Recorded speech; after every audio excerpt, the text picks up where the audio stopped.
जगाला शिकवण देणारे आपल्या सर्वांचे लाडके साने गुरुजी अर्थात पांडुरंग सदाशिव साने यांचा आज स्मृती दिन। त्या निमित्ताने सर्वप्रथम त्यांना विनम्र अभिवादन।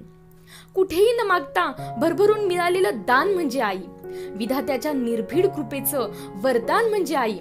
आई हे एक असं रसायन आहे की जे प्रत्येक वयाच्या माणसाला भुरळ पाडतं। आई म्हणजे जणू निसर्गसृष्टीला पडलेलं सुंदर स्वप्नच, आणि हेच स्वप्न प्रत्येक जण आपापल्या भावविश्वात मनमुरादपणे जगत असतो।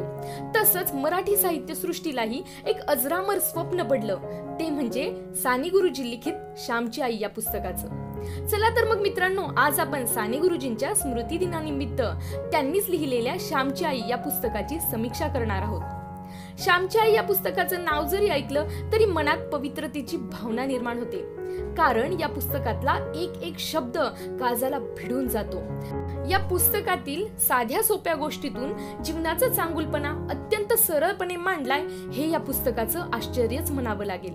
या पुस्तकाचे लेखक साने गुरुजी म्हणजेच पांडुरंग सदाशिव साने यांचा जन्म कोकणातील पालगड येथे 24 डिसेंबर 1899 साली झाला। गुरुजींच्या आईचं नाव होतं यशोदा। लहानपणापासूनच गुरुजींचं त्यांच्या आईवर अफाट प्रेम होतं। त्यांनी आयुष्यातील महत्त्वाचा काळ भारताच्या स्वातंत्र्यासाठी खर्ची केला आहे।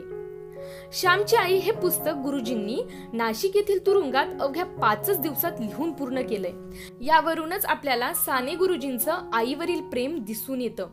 या पुस्तकाचं मुखपृष्ठ पाहिल्यावर आपण आईरूपी भावविश्वात नक्कीच रममान व्हाल। गुरुजींच्या घरासमोरील चित्र आपल्याला गुरुजींच्या बालवयात घेऊन जातं। पुस्तकाची बांधणी व त्यावरील उपदेश अत्यंत मजबूत आहेत। त्या तेजस्वी पुस्तकाची ओजस्वी प्रस्तावना आचार्य अत्रे यांनी अत्यंत मार्मिक शब्दात केली आहे। ती प्रस्तावना वाचताना अंगात पुस्तक वाचण्याची भावना निर्माण होऊन श्यामची आई वाचण्याची उत्सुकता आणखीच शिगेला पोहोचते।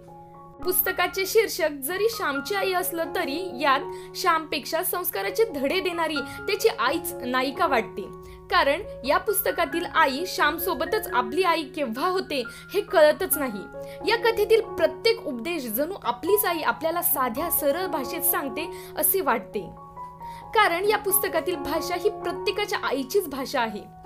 श्यामची आई आपल्या सर्वांची आई असल्यासारखे प्रत्येक शब्दात जाणवते। गुरुजींच्या लेखणीतील आई प्रत्येक घराघरात या पुस्तकातून पोहोचली आणि संस्काराचे बाळकडू सर्वांना दिले असेच म्हणावे लागेल। या पुस्तकातील कथा प्रत्येकाने आवर्जून वाचाव्यात। मुकी फुले, स्वावलंबनाची शिकवण, तू वयानं मोठा नाहीस मनानं, कर्ज म्हणजे जिवंतपणीचा नरक, या त्यातील काही कथांची नावे आहेत। साने गुरुजींची भाषा अगदी साधी सरळ असली तरी त्याला मायेची व संस्काराची धार आहे, हे मात्र नक्कीच। त्यामुळेच वाचलेल्या कथा जीवनाशी निगडीत असल्याचे पदोपदी वाचताना जाणवते।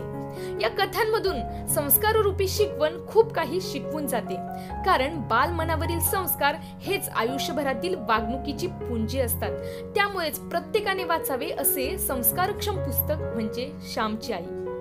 धन्यवाद मित्रांनो, आजचा व्हिडिओ कसा वाटला मला कमेंट करून नक्की कळवा। व्हिडिओ जर आवडला असेल तर नक्कीच लाईक करा, जास्तीत जास्त शेअर करा, आपलं जीवन एक रंगमंच हे चॅनल सबस्क्राईब करा, आणि हो, त्याच्या बाजूचा बेल आयकॉन देखील प्रेस करा, म्हणजे अशाच प्रकारच्या आपल्या नवनवीन व्हिडिओचे नोटिफिकेशन तुम्हाला मिळत राहतील। धन्यवाद मित्रांनो।